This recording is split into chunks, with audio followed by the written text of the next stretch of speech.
I was born in eastern part of Austria, in a small town, and we did have some winters there too. I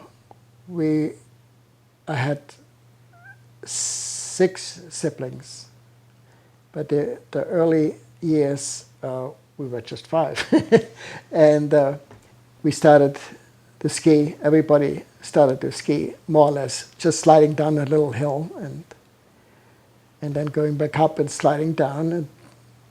And later on, I moved to Innsbruck because I got a job there at a leather sporting good place.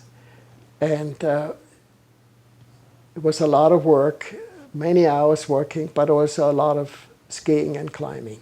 I went on then and made a certification to be an Austrian certified ski instructor in St. Christoph with Professor Kirkenhauser. And he actually liked what I was doing, how I was skiing, and he later on sent me also to Greece to coach the Greek ski team, more or less learn them how to ski. But it was a great time. And then also with my skills as a mountain climber, I became a mountain guide. And from then on, it was mostly climbing and skiing. And every time I spent a weekend in Innsbruck, that was a last time in life. That was last time. At that time, the Himalayas was a very, very special thing. But he said, "What are you doing in September or October?" Well, I said, I don't know now. He said, "Do you want to come to the Himalayas with us?" And I said, "Sure." And actually, he took me there more for my climbing experience and for my climbing ability. So a couple of weeks later, we were on the way to the Himalayas. And at that time, you still had to walk across the country. You walked from Kathmandu all the way to the Everest area. And our purpose there was to make a map of the Everest region. One of our members got high altitude sickness, and he could not function in high elevation.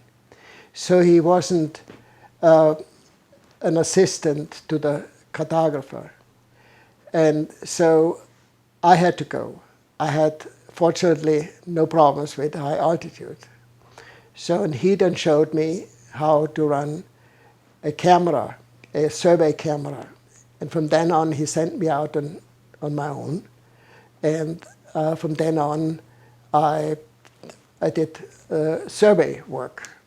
And after 3 months in Nepal, I came back to Innsbruck just before Christmas and went straight on to Stratton. So I came to Stratton as a ski instructor. And I was doing it for a couple of winters. On the side, I was doing photography. And actually from then on, from 1964 on, I photographed for Stratton or my own. I always photograph. If I have a job or not, I do it for my own. And actually, it then became, all the material became the visual history of Stratton. And that's now close to 50 years.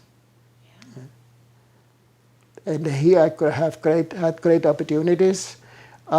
Besides working for Stratton, they gave me a lot of flexibility. And I was always traveled to either to ski areas, worked for various magazines. I did photography for Sports Illustrated. I had in all major magazines, I had photography.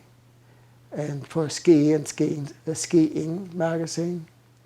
And I have had several, I photographed several Olympics. Actually, I started from 1964. Yes, 64. 64 in Innsbruck. Mm-hmm. With skiing, it was a special interest for me knowing the technique. And I think that's what got me in. I always liked the competitive part of it. The excitement, the pressure that people go through, also the agonies. And especially the Olympics, they were always very emotional. Just the openings of the Olympics were very dramatic. It's always very nationalistic. It's always patriotic. So it brings a special feeling with it. Yeah. It's not an easy job. It's very difficult.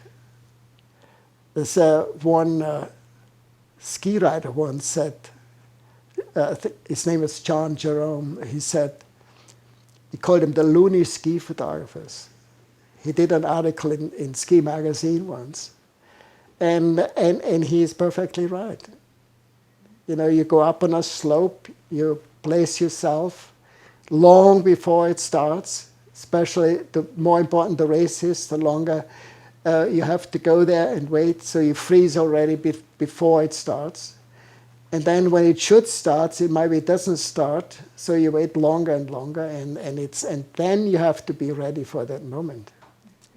And it is very demanding. It still is, and I have to say I'm still crazy. I still go up there and wait, and I can't wait till those guys come through. You know, if you see a picture, it's not like that. You have seen it. You know, it's something that keeps bringing you back to it, and kind of bounces off you a couple times, and you can live with it. My favorite images are that I can keep looking at it because it has something in it that keeps me going.